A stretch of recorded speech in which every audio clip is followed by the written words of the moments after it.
CG, we need to talk. Give back Antares a snare, a 10-kilometer snare, give it a very short cooldown, and remove dampener completely. Egg has been planted. Corpus Antares, EMP-equipped heavy fighter. That's pretty cool. One thing they do good is, like, this cinematics. It like, gives you this. Like, I just wish at some point we gonna feel... I mean, obviously, playing the game, we will never have, like, this cinematic experience because it's all stage cameras. But, like, this, like, you know, fleet approaching another fleet, I hope at some point we will actually... Wait, those EMP effects and QED effects on the spine, like, look at this EMP effect. Like this, right? You see? Is that like something that they implemented? Because I think the EMP effect looks the same old, right? It would be good if this effect is actually like in development. They just didn't manage to add it to like 3.18 because it looks really cool. Like, I think that's something like maybe work in progress or something, and they need to add it up. Okay, the future of combat. From RSI's celebrated applied innovations. Oh my god. Division comes the latest in the battlefield dominance, the Scorpions Antares. Redesigned to house a devastating EMP device and a quantum jammer, the Antares shuts down enemy combatants, leaving them open to attack or boarding. They should mention Antares shut down shit. If it's alone, it cannot even shut down a light fighter. Even a snub fighter will not go down. You literally have to like be flying a fleet of Antareses, like they show in the video, and then just shut down yourself because you will get in your own bubbles. Fully endorsed by the UEE Navy and receiving the same glowing recommendations from the reckless 999th Test Squadron and Civilian Defense Force. As its forebear, the Antares is the keystone of the next generation battle fleet. Okay, we have a video. Let's go through that.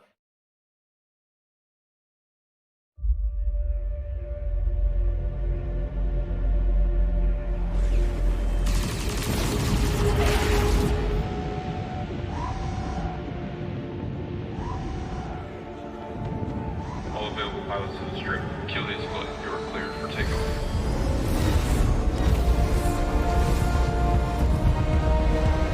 Julius flight. Engage burn in flight heading 110.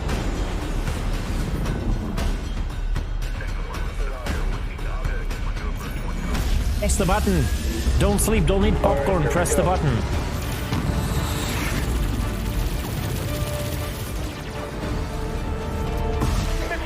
Launching countermeasures. I would kill that Antares if I was in the country.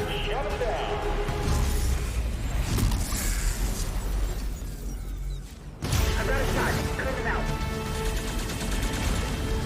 Thanks for the assist. Anytime.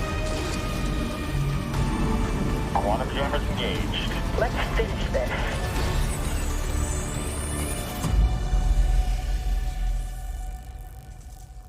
I mean, I'll give him that.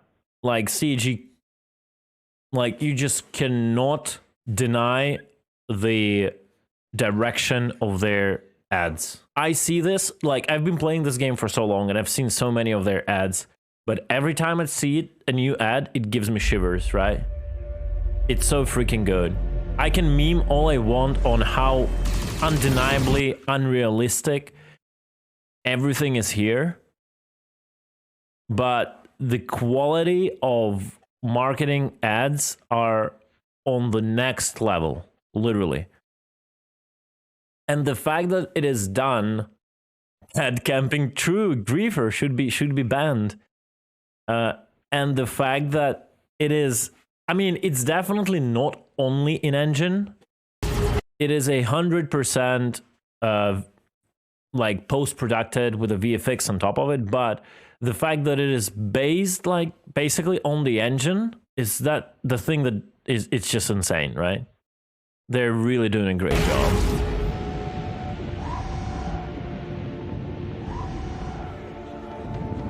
All available pilots to the strip. Kill the Skillet. You are cleared for takeoff.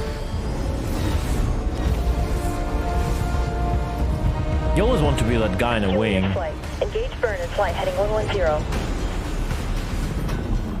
Hey, but give me a second. Oh no, never mind. It's all good. It's all good. Engage burn in flight heading 110.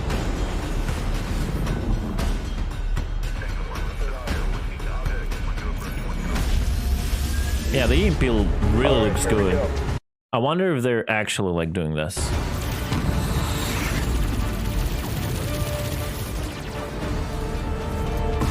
Launching countermeasures. Oh man. Is it actually like done in engine though? Like the base. Is the base done in engine? I wonder. Or am I just being delusional? Star Citizen the movie? Yeah. I mean, if this game like Squadron 42 is your movie, right? But if the game goes mainstream, it's easy. Like, I'm looking at this missile launch, like the lighting and everything. Launching countermeasures.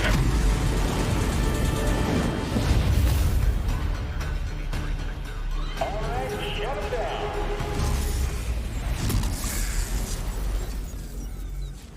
I've got a shot. Clear them out. Thanks for the assist. Anytime.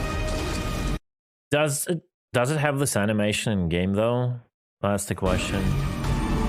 Quantum I wonder. engaged. Let's finish this. Like after seeing this, you can start actually loving the ship. Copium radiation through the 300%, Scarlet. Like literally after looking at this ad, you will start loving the ship. You know, especially if you're not a meta player. Key features. Lights out. The Antares is outfitted with a devastating EMP generator to knock out the enemy system and leave them stranded. Well, yeah, I mean, to be game designed in future, because right now it's like you need an insane amount of EMPs to do that. Actually, we should test how many EMPs it takes to shut down someone. Can you run like two Antareses and actually shut down the majority of ships, or is it like 5? You know. Okay, the no escape. Disable hostile quantum drives to keep foes at your mercy. Understood. Hit hard. Wing-mounted laser repeaters and build missile racks. Add a deadly punch to your arsenal. Okay. And the cool gallery. Yep. Let's see the pictures. Yeah, it's like the weird thing that Antares is hitting itself. Yeah, I know. Apparently, like the thing is that it's too big and its minimal radius is too small. So it touches itself. To be fair, the timing of their EMP in the video seemed like a decent strat since the enemy ships were all... Yeah, it's just like... in reality, it's a bit different, like how you would pass and how the speeds work and all that shit. That spine looks cool. I think we'll go through Avengers video and I'll do my comments on that. Yeah, cool pictures. Explore, Scorpius, Antares. Apparently the animation is there. I guess. Factory standard. Avalanche. Oh, that's like the that's a bit of a different skin, right? They have, or is it the same one I had on PTU? It's less orange. Looks like it's less orange. Shock Force. I don't really like that. The yellow is... It's either a bad screenshot or the yellow is weird. It's like a bit of a greenish. And it doesn't really work good with this orange and with this two types of orange. Tiburon. I don't know. I like the gray with the white. But I don't... It's kind of cool, but something feels off. And the teeth could have been done better. Not gonna lie. Again, this one is my favorite one, probably. But this one is also cool. What's up with that? Yeah, I don't know. I don't know about that, dude. I don't know. Still cannot snare, so... Okay. So it is 210. So it's not. It's yeah. They understand. What was the original price on the Scorpius, yo? Anyone remembers the war bond? I hate like judging ships by the price, but it's the reality of Star Citizen, and it's not judging the ship by the price, but it's just commenting on the price, I would say. Normal Scorpius versus Antares, normal wins all the times, yeah, but normal Scorpius cannot QED the target. Neither it can EMP it, so you guys should stop comparing the ships. Who can win in one-on-one fight? Just get that arena commander mentality out of your head. The further we go, the less irrelevant, the more irrelevant it's gonna get. Double Sting pack. Wait. They're selling at 400 the double. That means no way a Scorpius would cost more than this. Star Citizen, Scorpius, original LTI war bond price. Scorpius standalone concept sale price 220. War bond 220. Wait, war bond concept sale war bond 200. So it is actually a $10 more expensive. Okay. Interesting. So if you buy two, you got you got a $10 discount basically. And on top of that, oh guys, want to get the RSI Flyable 2953 for 1650? That is weird. They're not giving a concierge package of the pack. They're giving only this pack. Wait, maybe I can scroll? Wait, give me a second. There are more, no? No, okay. The scrolling, by the way, is very unintuitive. They've put so much love on their waist side. These arrows should be 3 times bigger and should be like animated. So a person he can like actually scroll. I remember I had a huge problem with this when everyone was telling me there is something on the website that is sold and I just scroll down and I don't see it because it has the vertical structure and you don't even understand it. It also has a horizontal structure. It's really bad. They have to be like 3 times bigger and like blink or like, you know, or there should be a 4th one going into gradient opacity. Like you see that there's something there and on top of that gradient opacity, like card that is to the right, there is an arrow and it's bigger and it's animated. This is really like an unintuitive UI design. In terms of you give your viewer a vertical structure, and a lot of things on their websites, right? Look how vertical it is. Like we've traveled from Ukraine to like from Kiev to Washington already, or like to LA with this distance, right? And you just don't see the movement to the right at all. But what surprises me, there is no concierge pack that goes with a double. That is weird. And that will include the skin. They're just missing out on an opportunity if someone wants to get the dual pack. Like, for example, not in my position, not in my financial position, right? But I would theoretically be considering, for example, getting this pack if I could afford myself. Because like I will probably one way or another get the Antares because it's a QED ship, and I think I have to have every QED ship in the game because of my gameplay, just for the fact of it, get it, right? But whatever way I get it, we'll see, or I'll keep buying it with in-game money. But if I would, and I never had a Scorpius, so I could, just in theory, I could consider getting this pack, which is basically twice more the money than this one, right? But I don't have a war bond, I don't have a concierge where it will give me at least one of this skin, this like unique skin, right? How's it even like, come on. So they want me to like, you know, get this one and then pay another $11 for the skin. Kind of weird. Just not really sure about the Antares. I kind of think Antares can be a thing. I think CG just has to make it better. And like, there are ways to make it better. CAG opened a feedback thread on Antares.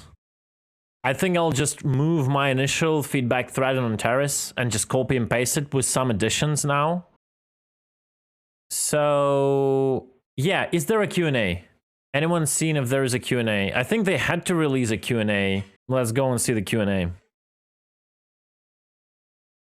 Okay. Scorpius Antares. Now that Scorpius Antares from Robert Space Industries has been added to the verse, we posed a few questions to the vehicle team about the new dedicated short-range interdiction fighter. Here are answers straight from the designers themselves. I wonder what they mean. Short-range interdiction or short-range fighter that has interdiction capabilities? I wonder how this works.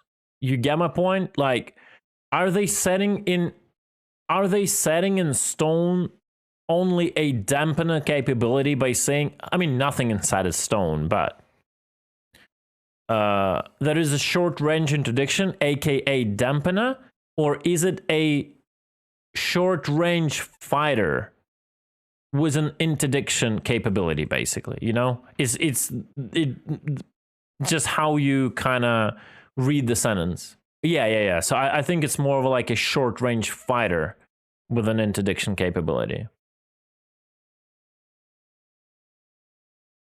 Are there any advantages over the base Scorpius, such as armor, shields, and maneuverability? Will the Antares have improved speed to chase down targets of the base Scorpius? The Antares armor and shields are the same as the base Scorpius. However, the lack of turret makes it lighter, so the Antares has a marginally higher top speed. For balance, its handling performance has been slightly reduced too. What? Why would you reduce the performance of an interdictor? Why would you reduce the handling performance of an interdictor? It makes no sense. It loses a turret.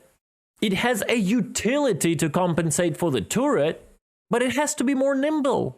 What kind of balance are they thinking in their head when they design it? That makes no sense. The worse the handling is, the worse it's at its role. It struggles to interdict like not super sluggish targets compared to even a Cadi Blue. Makes no sense. Like, I think just not having a turret is such a huge like such a huge downside. It compensates for everything. It had to be faster. Like, the top speed is like the whole different thing, and it's gonna get reworked with 4.0 whatever, but it cannot. They cannot destroy the handling. They're really undervaluing. Yeah, I don't think. I just, CG, we need to talk. We need to talk. I need to talk to the person who is coming up with the decisions. Will the Antares cockpit setup differ from the base Scorpius? For example, will it have 4 MFDs instead of just 2? The cockpit setups are virtually identical, with only minor changes to the co-pilot seat to account for the extra functionality. The Scorpius was intentionally built with 2 MFDs, as we plan to bring back the additional helmet-based MFDs in future. Okay. That's something actually I was recently talking when I was flying in Antares, that I would accept 2 MFDs if I had AR MFDs in my helmet, right? I would accept that. But the disgusting part of a co-pilot having 1 MFD is it's awful. The co-pilot that doesn't have a turret, that is just a co-pilot for like utility, has to have like at least 3 MFDs. This is so bad. It is extremely bad. And obviously HUD. We all know about the HUD, but you cannot even see the state of the target. You literally cannot come up with a decision when to pop an EMP. Like a utility co-pilot should have as much MFDs as they need. Despite losing the turret, are therefore substantial amounts of its original firepower, as well as reduced angles of cover fire. Wait, despite losing the turret and therefore a substantial amount of its original firepower, as well as reduced angles of cover fire, the Antares still packs a punch in terms of weaponry. would the Antares technically classify as a heavy fighter? The Antares is still classified as a heavy fighter due to its remaining firepower, which, while lower in raw DPS, provides punch in alternative ways with the EMP and Quantum Jammer. However, it does somewhat straddle the line between heavy fighter and the interdictor. I mean, a heavy fighter can be interdictor. I don't even want, like, it could be like, it's called, in EVE, it's called heavy interdictor. That's it. It's simple as that. You don't have to even draw a line there. So this is kind of weird. Though I don't know why they're talking about the firepower. Firepower is 4 size 3s. Let's see. A Hornet is 3 size 3s and 2 size 2s on the top, but it's a medium fighter. A Buccaneer has a 2 size 3s, 2 size 1s, and either 2 size 2s or a size 4 on the top, and it's considered a light fighter or a medium, maybe. Like this, drawing this line in terms of like naming the ships heavy, light, or medium just by the firepower is just silly. Like they have to rethink the logic of it. It's more of how the ship is built. It's not the guns. I would say it's even more about its cross-section and maneuverability and the equipment it uses, but not the guns. I don't know. Mass and performance, yeah. It's like, how does the extra interdiction and EMP modules affect Antares' signature when being scanned? As it has a more energy-hungry components and the additional power plant to run them, Antares' signature is higher than the regular Scorpius, meaning it can be detected more easily.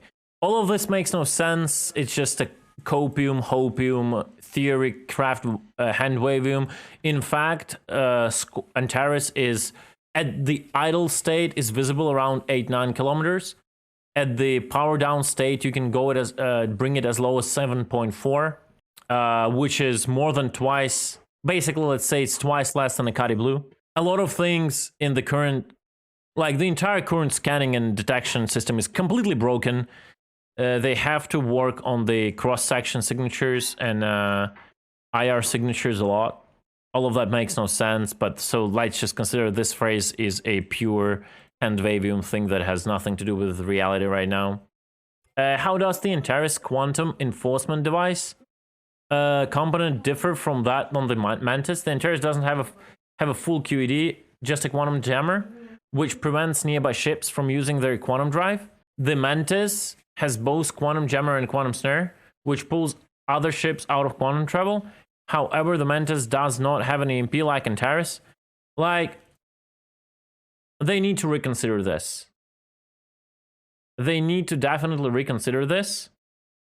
After all the tests, I think it has to be different. What advantages and disadvantages Antares have over, for example, a Catalyst Blue and Vanguard Sentinel? The key advantage is the combination of both quantum jammer and an EMP device, whereas the Cuddy Blue Sentinel only have one of two. However, the Sentinel and Cuddy Blue benefit from having an accessible interior space, providing greater flexibility in roll. I don't think it's... I don't really think it is an advantage. Again, we can speculate on 1 versus 2 ship argument as much as we can, but I will keep saying it's not the amount of ships, it's the amount of players you have at your disposal. So when you have 2 players, you can have a Cuddy Blue and a Sentinel. And guess what's going to be better? Right? Guess what's going to be better? Yeah, those ships will not be turreted. Sure, but Antares doesn't have a turret either.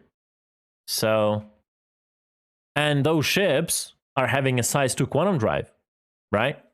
And that plays a huge role in doing stuff. And you cannot compare the maneuverability of this ship to a Cuddy Blue.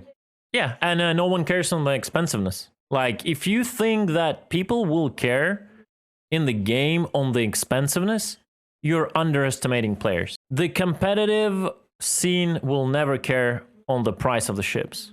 They'll just have always and everything. In majority of cases, they will prepare and that's it. They will have what they need. So it ends up in like counting the players, not the ships. Yeah, and the co-pilot cannot even properly eject. Like it can, I think, either if he sits solo or something. But 2 times we tried to eject together with my buddy. I ejected as a pilot, and the co-pilot just couldn't. I mean, that's just work in progress. I don't want to like get into that because just it's the technical issues that they're having. That's gonna get fixed sooner or later, so it doesn't matter. Will EMP be as powerful as Vanguard Sentinel? It's very similar in power to Sentinels, trading a slightly slower charge time for slightly increased range. These values will likely to be adjusted over time to ensure both remain competitive but different.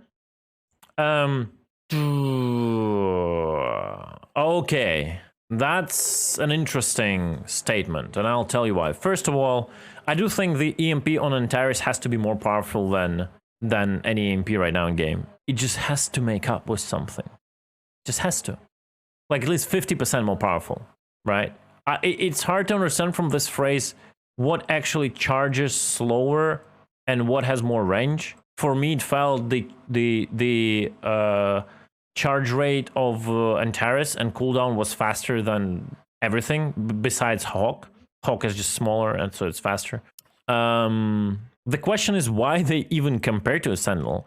Do you guys remember? That's the big question. Do you guys remember the old talk about Sentinel getting rid of its EMP when the E-War comes in? So why we're even talking about this? Like, Sentinel should not have an EMP by the old logic.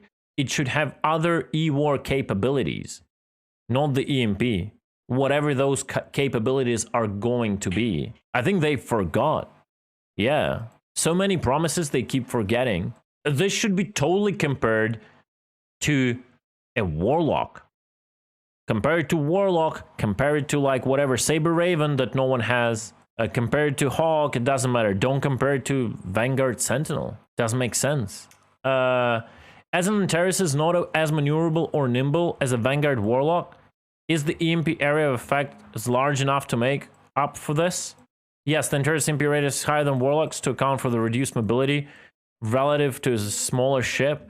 Like it's not really hard to place an EMP. Like it's a kilometer range or something, and Warlock has a kilometer range. We can go to Urkel. What size of EMP generator will Antares have? How many ships can the EMP take out? The EMP generator is bespoke item and doesn't fit within the usual component parameters. How many ships it can disable entirely depends on how close they are and their component sizes. As its radial effect that targets components directly. Like from my experience right now, it's just a dodge answer. From my experience right now, it can shut down 0 ships. We've popped an EMP, we disabled the shields of an arrow. We've popped an EMP like 200 meters of it, and the arrow didn't go down. So I would say if you cannot disable an arrow, you cannot disable an arrow. You cannot disable anything. Multiples might be able to disable. Yeah, probably 2 EMPs will disable, but they keep dodging the inconvenient questions, I would say. What is the spooling time of the EMP of the Antares? Given concrete times of spool rates is something we wish to avoid at this point, as further balance and iteration post-launch is inevitable. Instead, it's better to think of its hierarchy compared to other ships with the EMP devices, such as Saber Raven, Warlock, Sentinel. Currently, the Raven is the fastest spooling, and the Antares and Sentinel are the slowest. They forgot that the Hawk exists, by the way, just saying. The Hawk is the fastest. Dudes.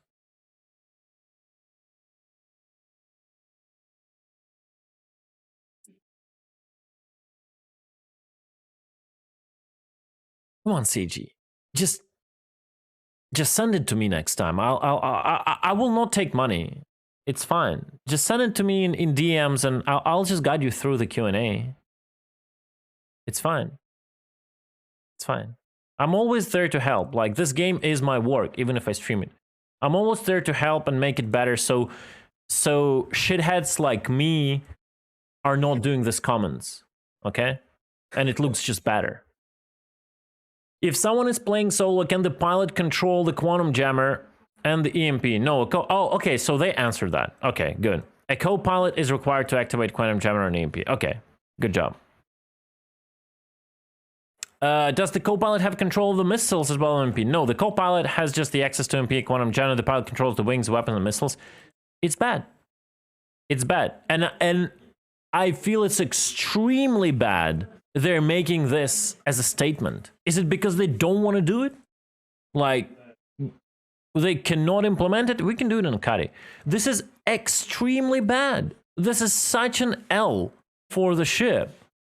Is the E-warfare component the EMP? Okay, so they're slowly driving the narrative that the EMP is all the E-war we will get. Hence, the Sentinel has an EMP. They just, I think, gave up on E-war or whatever.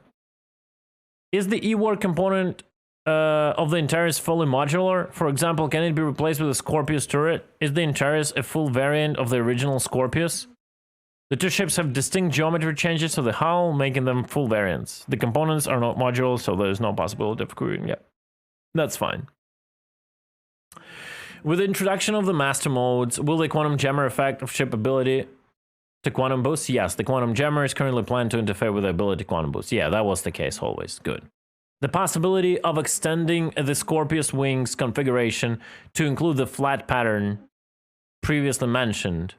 Is there any update on this? What? The possibility of extending the Scorpius's wing configuration to include the flat pattern? You mean like not the X, but it goes like narrow? Is that what they're talking about? It is still planned, but low down on the priority list. We're also looking into the other vehicles with the third states, including the Dragonfly's compact state and the Eclipse's tucked wings when we do this. Okay, that's pretty cool. It doesn't matter if they're trying to capitalize on the launch of the patch. Mammoth, my point is they're doing this statements instead of leaving this up in the air, like things about missiles and other stuff. They're not leaving it up like they're making statements. They're like setting stuff in stone. I mean, no one gonna complain if they back off and kind of boost the ship, but it's very demotivating to see them backing of the critical things the ship is required to have to be good, to be balanced, not good balanced. What is the reasoning behind making an Antares a two-seater versus a one-seater? Gameplay-wise, having all that in one single player would be quite overwhelming compared to splitting the load between two, especially if in the heat of the combat. For example, a single player having to deal with gun, missiles, and EMP and a quantum jammer when engaging a group of enemies alongside friendly ships would be too much. Too much for whom? Is it like considered to be overpowered? Like, too much. It's not too much for me. Like, you enable QED before you enter the fight. You have EMP on a right click. You have guns on a left click. And you have missiles as usual. It's probably overwhelming to someone who never plays the game. It's not overwhelming for a player. Yeah, it's like, it's nothing different to running a Sentinel. It's just you enable the QED from the F menu before you start the fight. So, I don't know. The answers accurately reflect development intentions at the time of writing, but the company and development team reserve the right to adapt, improve, and change. I hope so. I hope so. I have so many recommendations for the ship to actually become a thing. All right, I'm back. Sorry, my fam is just going for a walk.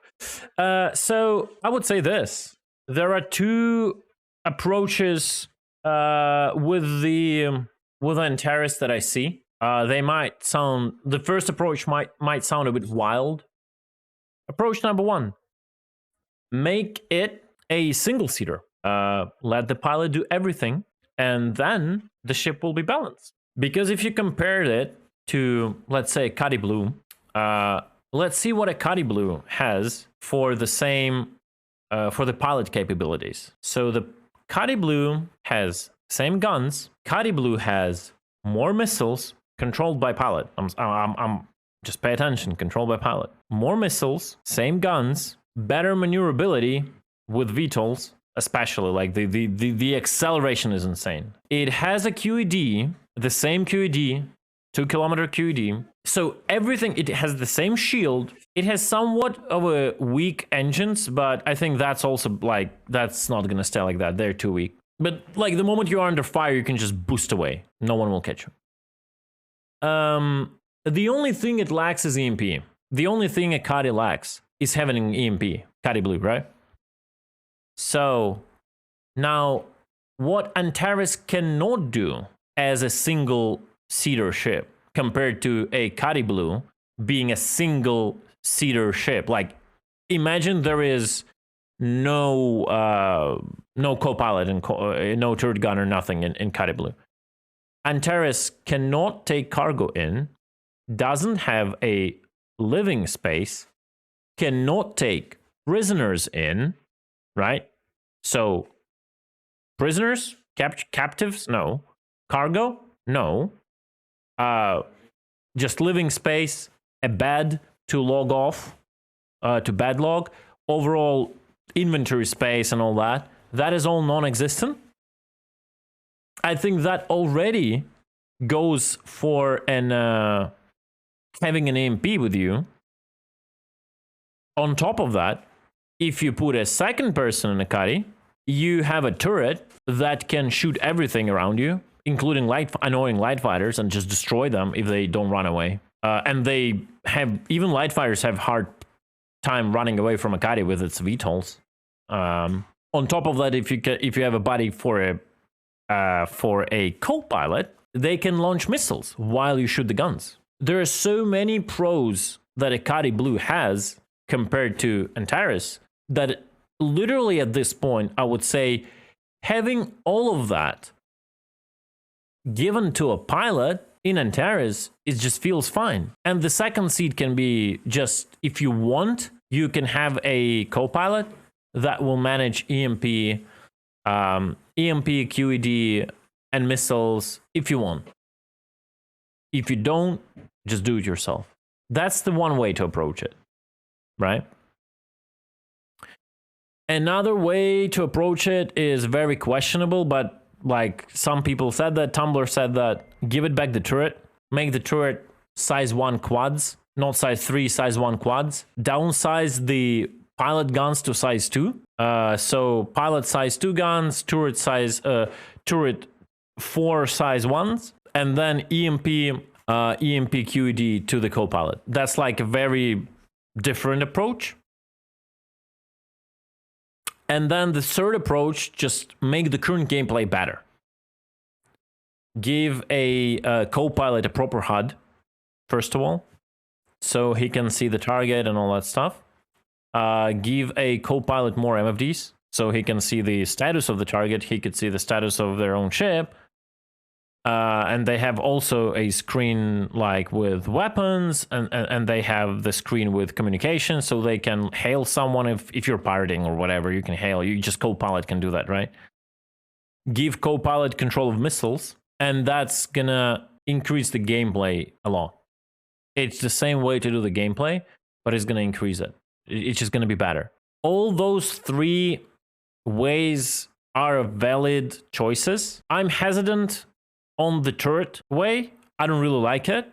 People are too used that co-pilots and like multi-crew is only about turrets. I'm not that kind of a guy. I think that's the least preferable way. I think the whole idea of Scorpius being like this with a co-pilot doing utility is completely fine. But you either make it a single-seater with just optional second seat if a buddy wants to tag along and press the buttons for you, or you just force it to the co-pilot, but make the co-pilot more effective. We are in the ship in the worst state it can possibly be right now. In the worst state. Like any other way of making it would make it better. Literally. Single-seater 4 size 2s, I don't know. I don't like that. It's too little for a ship of this size, not gonna lie. We will get to other things about Antares, because I know Avenger 1 has a video on it, and I want to look at it. We wanted to go to Aircool to check out something. To check out the EMP from Antares, I think. Select ship or vehicle. Where is RSI? RSI... Antares. Well, we can just go to EMPs right here. Tumbril, that is a vehicle EMP, 400. So this one is the biggest. It's 1100. That's the radius, maximum radius. So they changed something a bit, apparently.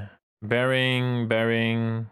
Which one is which? Wait, EMP maximum radius 1100, minimum radius 250 meters. Does it actually do a damage gradient though?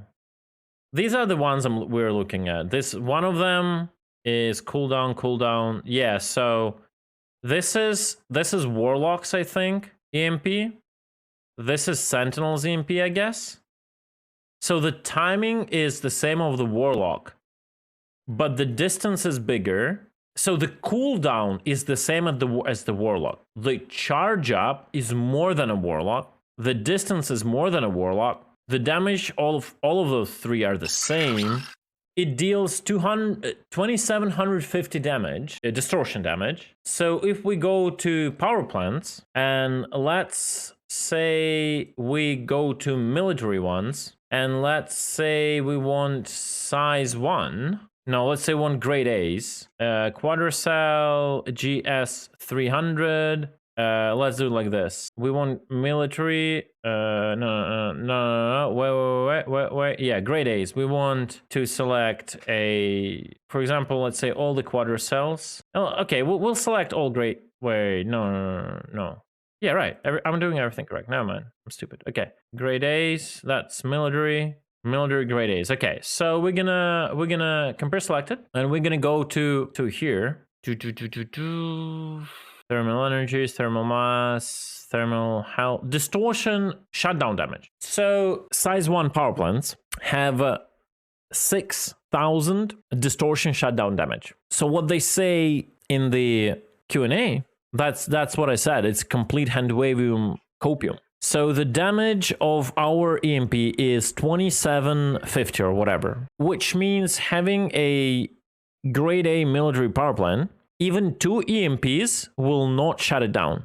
You need 3 Antareses popping consecutive EMPs to shut down a power plant. Okay, I mean, it's not good, not bad, it's just the way it is. My point is, like, when they answer the question, depending on a distance on a ship, no, any properly equipped ship with a grade A will not be able, you cannot shut it down. You can no longer overheat and cooler shut down the ships in 318. Yeah, I don't know if you've been following my streams or other content creator streams on 318.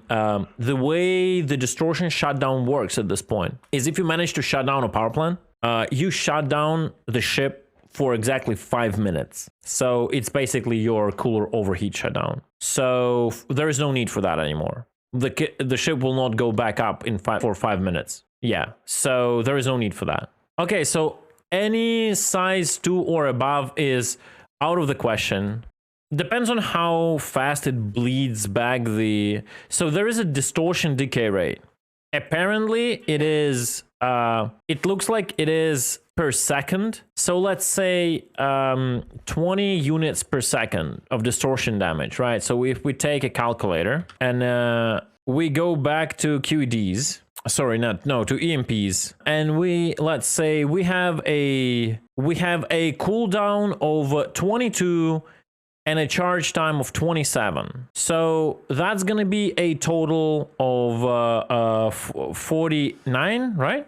Of 49 seconds. So now we go back here, and the dispersion of distortion decay. The distortion decay rate is 20. So we have 49 seconds between an EMP charge, right?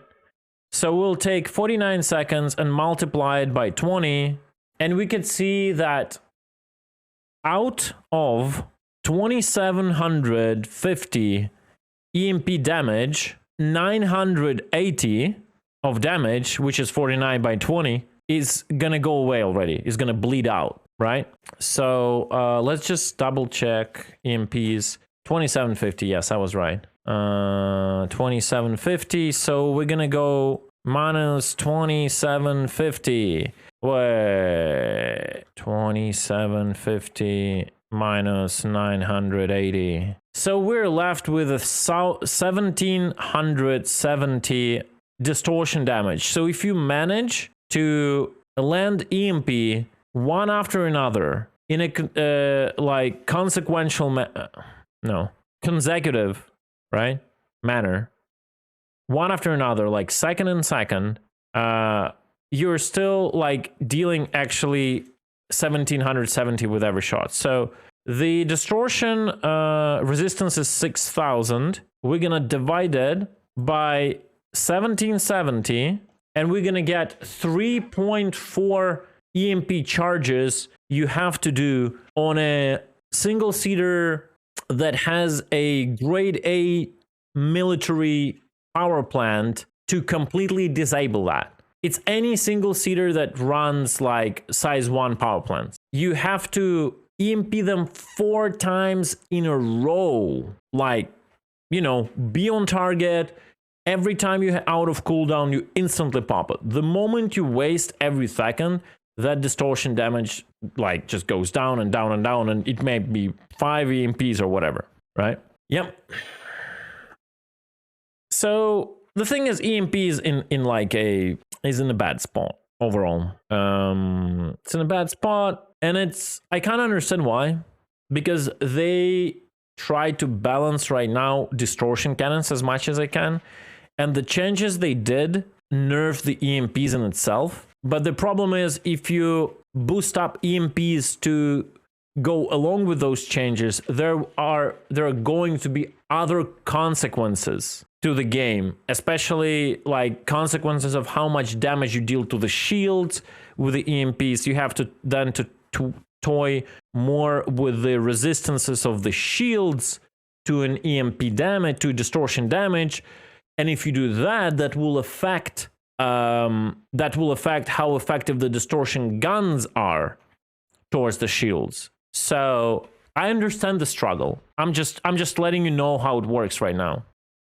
The moment though you increase the amount of ships that do EMP, it gets pretty much easier. Like the moment you get to 2 Antarises, it's so much easier to turn off ships. You can, for example, run a mixed loadout. 2 guns, lethal, 2 unlethal, and you just deal damage to the shields and then start popping the target, you know, and it starts losing, like it starts accumulating that damage inside of the modules, and in pop EMP it goes off.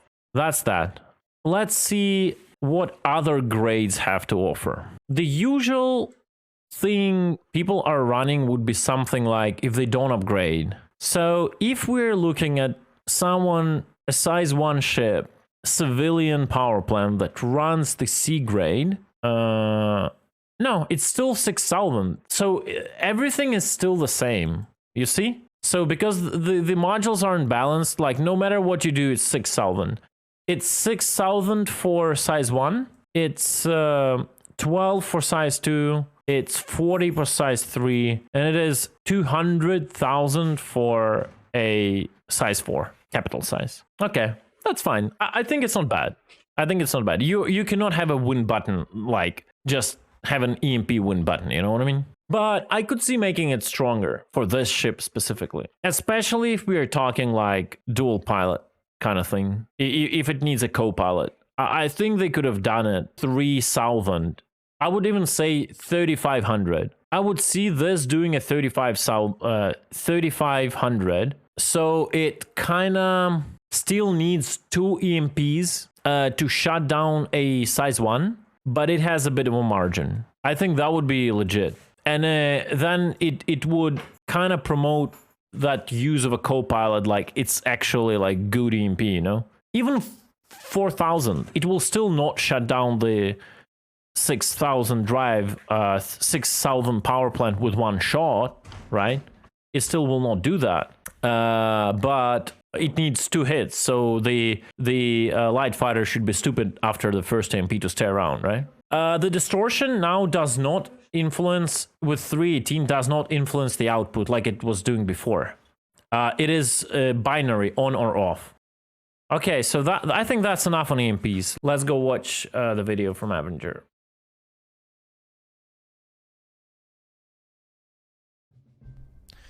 Welcome back everyone to another video. The RSI Antares, a variant of the Scorpius platform, is here for us in 3.18. I was lucky enough to get my hands on it for a quick little review, just to give my first impressions and my thoughts on the platform as it stands right now. Some things that I've learned, some strengths and weaknesses that you can expect from the ship, and also my personal input as an avid PvPer as to the use cases and why you're going to want to pick the Antares over ships like the Cuddy Blue. Let's see. What I've noticed about the Antares is it essentially is a Scorpius without a turret.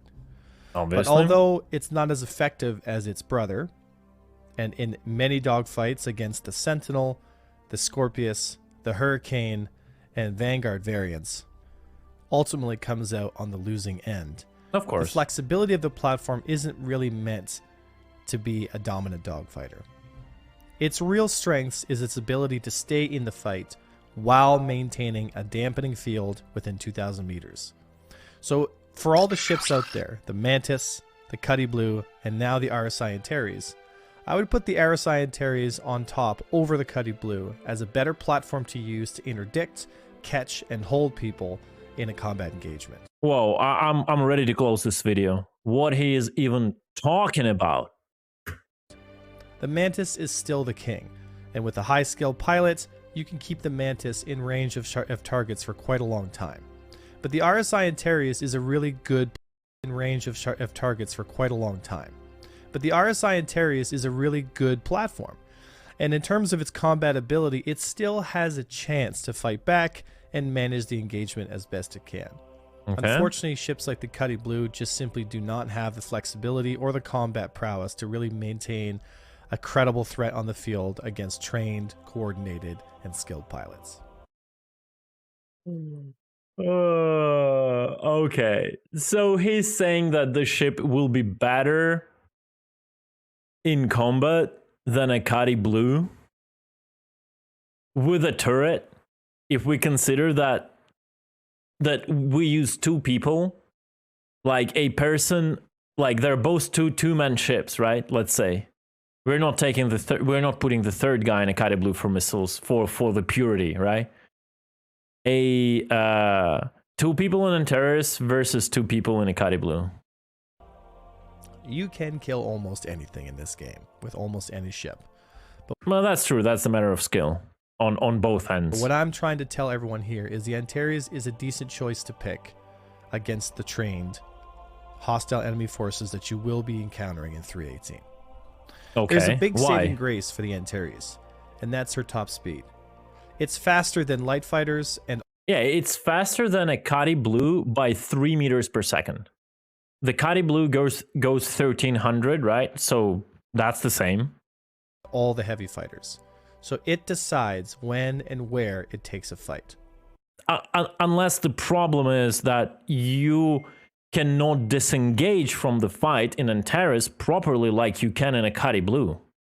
Yes, you can outrun on the maximum speed, but if someone merged on you, you cannot run them. It's about like, will you be able to tank out the damage before you explode, before you can manage to get to your maximum speed. And on top of that, if you have a dedicated chasers, like a, let's say, a Buccaneer that will just go straight faster than you and just kill you if you're running away, right? I cannot overstate this enough, how powerful this ability is to be able to manage, dictate, and decide when and where to take a fight. If you're up against a fighter that you know has a big advantage over you, it's better just to not take the fight. Yeah, and in a Cuddy, if it's a light fighter or a medium fighter, light fighter in Cuddy, you just kill it with a turret and tell them to GF, right? Some ships don't have that ability to disengage, whereas the Scorpius Antares does. So you will need to utilize this ability if you are the interdictor pilot. But because of your size 2 shield, decent maneuverability, high top speed, and decent tank ability, the RSI Antares is a good platform for catching and holding targets. Both the Mantis and the Cuddy Blue struggle in this department. No, they don't. No, they don't. The Cuddy Blue's engines fall off very quickly, which makes That's an argument. Okay, just don't lose your engines. Like, you have to either meet a full ballistic build, right? You have to either meet a full ballistic build that will rip off your engines, but that's like another question. That those engines should be just buffed. They are super weak. The HP values are just bad, right? Or if it's like a repeater build, the energy build, you just watch your shields and disengage in time and then come back. And the Mantis is like the whole other thing. You just have a 20-kilometer bubble. You can fly like circles at a 10-15 kilometer distance and never get a single shot if that's what you want to do. it's very susceptible to enemy fire, and also once its engine's gone, the fight's pretty much over. Yeah, just don't lose your engines. That's it. I don't know, like, if Avenger is aware of the fact that the QED device, and I kept this argument to this video because I knew I would need it. I kept this argument, I didn't say it before when we were watching through the Q&A and all that. I don't know if Avenger 1 knows how fragile the QED device is on Antares. The back red spine that does a QED, like the hull, shares the HP of the device. So the moment it gets some damage, you lose your QED, which means you lose your main purpose as a ship. You lose your QED device. So it's equivalent to just losing an engine in a Cuddy Blue. In terms of, yeah, maybe it's more problematic losing an engine in a Cuddy Blue to run away, but overall, you're done. Like, you're useless in a fight. You're just a ship with a almost useless EMP and with 4 size 3 guns like any other ship. Like, you lose your main purpose. You lose your main purpose. The RSI Mantis struggles in this as well, since it's so brittle. Any ballistic damage penetrating the shields is likely to break off a component and make the ship useless. Yeah, the same thing. Any ballistic damage to that QED device on the back of the Antares will render the ship useless. It will remove its main purpose from the Antares. And in Mantis, you just don't get in a fight. If it's a big fight and you really need to be there and you're afraid, you just don't get in a fight. You just make circles. Or render it ineffective. In a group or squadron environment, the RSI Scorpius Antares is the choice to pick for interdiction. Over the Cuddy Blue, over the Mantis, due to its durability, top speed, and overall tank ability. And I 100% disagree with all these statements. Like, I just disagree with them.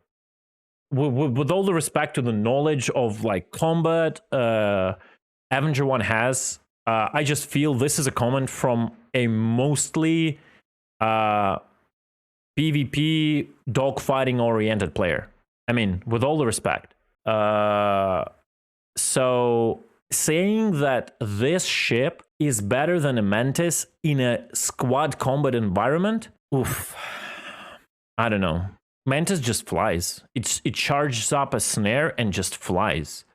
It has an ability that Antares doesn't even have. It has a 20-kilometer snare. It just flies around the combat area infinitely. I disagree. Like, with a Cuddy Blue in a high, like, potential, like, combat environment, I might agree when there's a big group fight, you cannot control all the enemies. Someone will get your engine. Like, you know, something will happen to you. I agree with that.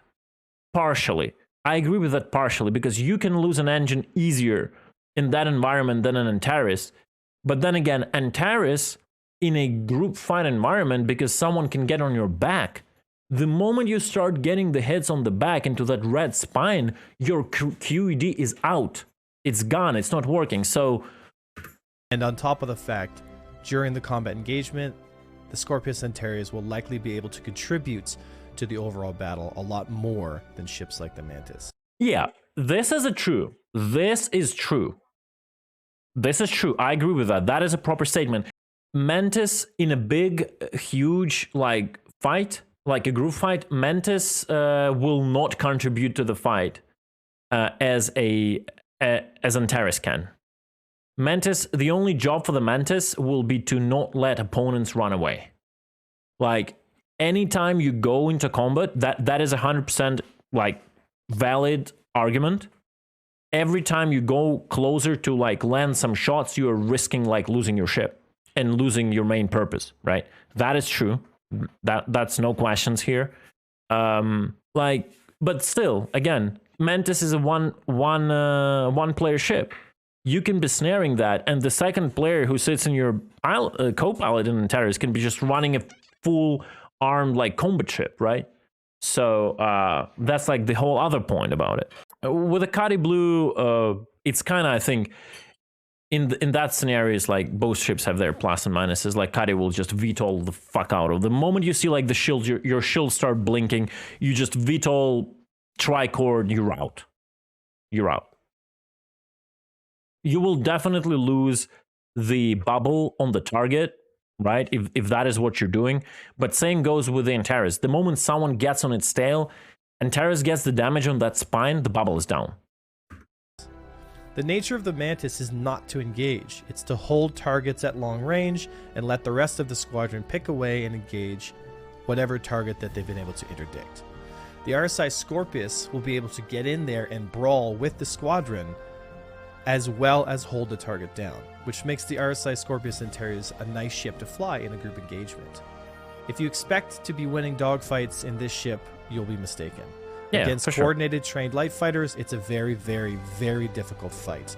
With the EMP from the... But again, that is easier to do, what he said, against a coordinated, well-trained light fighters. It is easier to do in a blue, because in a blue you have a turret that can fight off light fighters. And if you see you have a chance on taking down a light fighter, you can VTOL into their vector to give turrets those few of those shots that can potentially shoot down the target. Second seater, you can mitigate the damage a single light fighter can do to you, but it's a really tough fight, although it is winnable. But as soon as you add 2 or more light fighters, your only option is to disengage. But thankfully, the Scorpius Antares has the speed to do it, so you don't have to take that fight. And that's again, like if you take 3 light fighters against either Antares or a Kadi Blue, it's easier to disengage in a Kadi Blue because your acceleration is insane compared to like Antares. Like Antares tricording, is it like below 10 Gs or something? It's pretty miserable, right? So before you reach the top speed that light fighters cannot theoretically catch up with you, you might be as well dead already. Because it is a losing fight for you. When it comes to other heavy fighters, there really is no chance. We tested against the Scorpius, we tested against the Sentinel, the Vanguard, the Harbinger, the Hurricane, and every light fighter we have. The Scorpius Antares lost every single fight multiple times. Yeah, that's true argument. And again, probably a manned Kati will also not be able to take on a dedicated fighter which is also manned with a turret, like a Vanguard, let's say, right? If you keep fighting.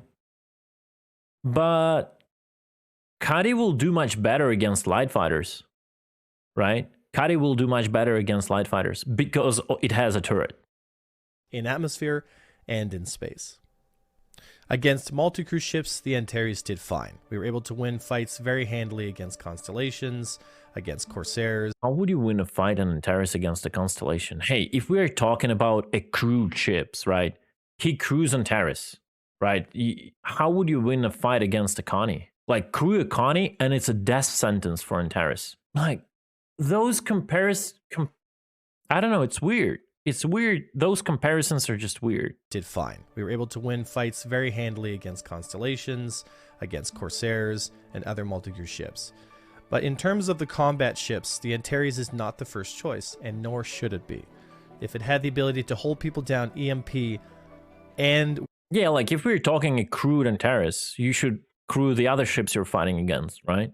win dogfights against dedicated dogfighters, we would once again have a meta ship, and it would just be the same problem over again. In conclusion, I'm very happy with the Scorpius Antares. It's maybe not the best ship in the repertoire, but in terms of the interceptor and interdiction capabilities, there's only 3 ships in the game, and the Antares, in my opinion, is a fantastic ship for this intended and specific role. The fact that you have 2 people in the ship may be somewhat disheartening for some folks, because the job of the second seater in the Scorpius Antares, well, it's not exactly a very difficult job pressing 1 or 2 buttons. That is 100% true. It's crazy bad the way they did it. I agree on that. Just give Copilot at least missiles, give it a proper HUD. Like, Copilot cannot even see the cooldowns on his EMP. That's how bad it is. So if there's something that you want to get involved with, if say you have a kid on your lap and you want to get him flying with you, Oh, that was a space dad joke, I assume. then perhaps the Scorpius Antares is the position for him. But that's also due to the fact that a lot of the multi-crew functionality has yet to be concluded and finished and fleshed out. And when that happens, the second seater will have plenty of things to do to keep themselves busy. But for the time being, kick your feet up, have a couple beers, and enjoy the ease of access to gameplay you have in the second seat of the Antares, while the pilot does all the hard work. So in conclusion, I would put the RSI Antares in B tier for combat capability, along with the Hornet and some other ships. And I would also say that in the choice of 3 ships between the RSI Mantis, the Cuddy Blue, and the Antares, I'd say for the majority of the Star Citizen player base, you're going to have a much more successful time flying in the Antares than you will in the Mantis or the Cuddy Blue. Nah, I disagree. If we're talking about majority of the player base, the Cuddy Blue would be better, I think. Even though the Mantis is the ship of choice for interdiction with coordinated PvP groups, the Antares is still going to be more common than you might think. And especially with 318 coming around the corner. Yeah, like you shouldn't compare like Mantis and Antares. Like, Mantis has a unique snare. I think that's it. It's like Mantis has a very specific purpose.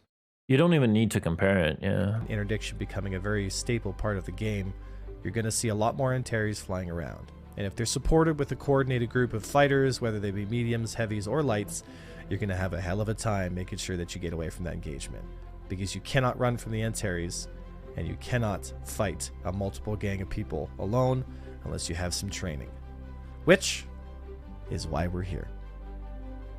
These are just my initial reactions and thoughts on the RSI Antares. She flies and performs almost identically to the Scorpius. About the same G-forces, turn rates, response, jerk profile, just overall flyability is about the same as the Scorpius. It essentially is the Scorpius without a turret, with all the other abilities attached to it. So without further ado, thank you for listening, guys. I thank you for listening to my opinion on the Scorpius, which again is just my opinion. But it comes from a place of many hours of PvP gameplay and a 4-hour or 5-hour stream here where we just flew the Antares all day, getting into as many fights as we could.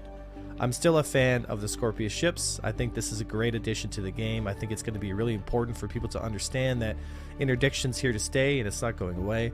And you're going to have to learn to fight, because there are times where you're going to get into a fight and it's not going to go your way. Thank you so much, folks, for listening. Check out the Core Skills playlist if you'd like to get involved in PvP and you'd like a place to start and build your skill sets. And also, thank you so much to all the subscribers and everyone who's been coming by Twitch and the YouTube. I could not do this without you. Thank you so much for your time and your dedication, and I will see you folks in the next video. My name is Avenger1. All right. And I'll see you next time. Thank you, Avenger, for the review. I think the biggest issue here with this review is, while he does have a lot of, as he said, experience in PvP, I think it's just a different PvP experience he has to reality of using the ships. At least right now. Yeah, it's fine. Here's the link. If you want to watch it through without me mumbling on the background. Here's the link for that. Okay. I think that's one of my main points also about Antares. To make it different, what they could do is give back Antares a snare as it was initially planned. Make that snare a 10-kilometer snare. It will be harder a bit to interdict and to get into points where you need to interdict. The moon to planet interdiction will be probably almost not possible, but a interplanetary interdiction and Lagrange point to planet interdiction will still be possible. Make it a twice smaller snare, 10 kilometers. Give it a very short cooldown, like 10 seconds to charge up, 10 seconds to cool down, compared to, or even 5 seconds. So it's like in the middle between a dampener and the snare. Make it like that, a 10-kilometer snare with a very fast cooldown. So make it a hybrid between a dampener and a snare with an ability to pull out. And I think it will make the ship unique. I think it will be one of their selling points. Like, and remove the dampener completely. So it would have no 2-kilometer dampener, just that limited snare, but it's going to be in a fast cooldown. I think that would be cool. It's like, it is how you make a ship unique.